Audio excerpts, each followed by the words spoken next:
Morning, everybody. Hope you're having a super fantastic morning.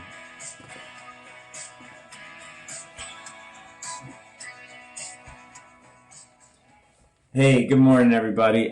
Checking in a little bit earlier than normal this morning. For some reason, I woke up earlier than my alarm. That doesn't usually happen, and I was actually awake. Normally, it's the rollover and wait, but I got up, got going, and did get to see the sunrise. That is not a normal thing for me, but I got to see it and experience it, and man, what a glorious, glorious sunrise. This morning, we're going to be checking out Proverbs again and again. I've shared this every day with the Daily Brad. But I just think in times of turmoil and times of chaos or worry, wisdom is a great thing to hold on to. And the book of Proverbs is God's book of wisdom. But just wanted to share this morning a simple thought. I don't know how much you're keeping up with the coronavirus updates. I'm kind of a stat head or a nerd guy when it comes to numbers, and so I'm on the Worldometer every day, and I'm checking out and I'm looking, and I always check Spain numbers and Italy numbers and Iran numbers and all across the board. I'm a numbers kind of guy, and so I'm always checking out those things. And I guess this morning my first thought or my first initial thing is just what power there is in hope. I'm not a virologist at all. I'm not claiming to be a medical doctor at all. But if you look at the numbers of Spain, and if you look at the numbers of Italy, and if even you look at the numbers of the U.S. yesterday, the cases were down 10,000. And I get it Sunday again. I'm not trying to argue with that we've still got some bad days coming, and maybe the worst days yet, and maybe there's not a good end in sight. But man, this morning I woke up and you see those numbers, and it's amazing how hope fills your heart. It just did. I just went, wow, it's better in Italy today, and they've got their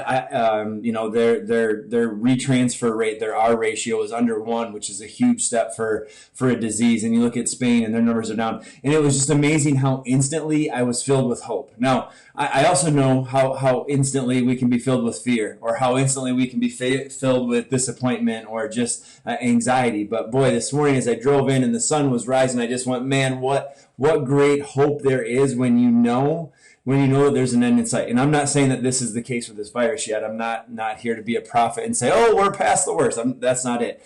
But just being filled again with that spirit of hope was such a beautiful thing, and I hope that you find some of that today.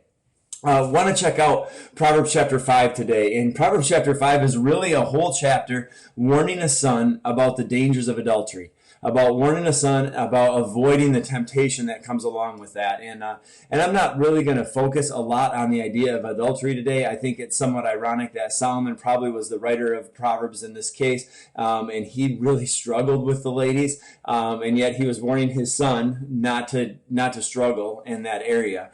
I think there's just a huge, a gap there when it comes to like do as I say, not as I do type thing. But the wisdom is still very sound. But what caught my attention today when I was reading this morning was Proverbs chapter 5, where it says verses 7, 8, 9. It says, "Now then, my sons, listen to me. Do not turn aside from what I say. Keep to a path far from her." Again, referring to adultery. "Do not go near the door of her house, lest you give your best strength to others and your years to one who's cruel."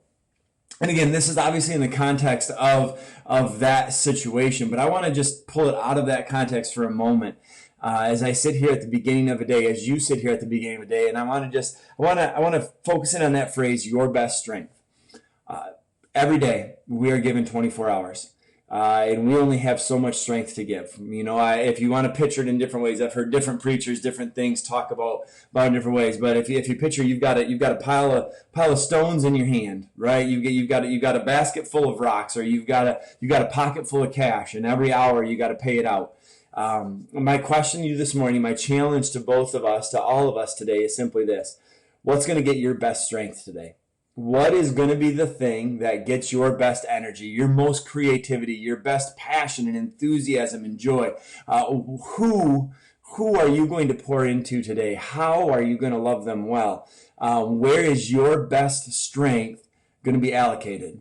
Because at the end of the day, we get 24 hours. at the end of this day, this here in Michigan, boy, it is super sunny. It's going to be warm today.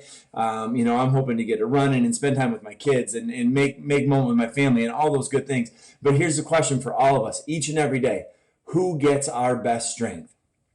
Does it go to our selfish pursuits and desires? Does it go to our job? Does it go to our family? Or is it given to God? And sometimes that can be all the same, right? Sometimes we can give our best energy to our job to serve our family for the glory of God. But sometimes it can go to our job because that's our God, and we ignore our family in the process.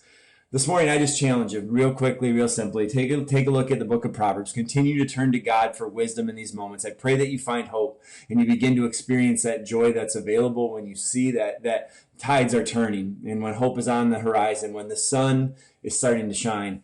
But most of all today, I just challenge you to ask yourself the question: what's going to get my best strength? I hope that you make the most of it. I hope your best strength goes to the best things that it can, which is to God for His glory, to others for their benefit, and to ourselves to be genuine and true.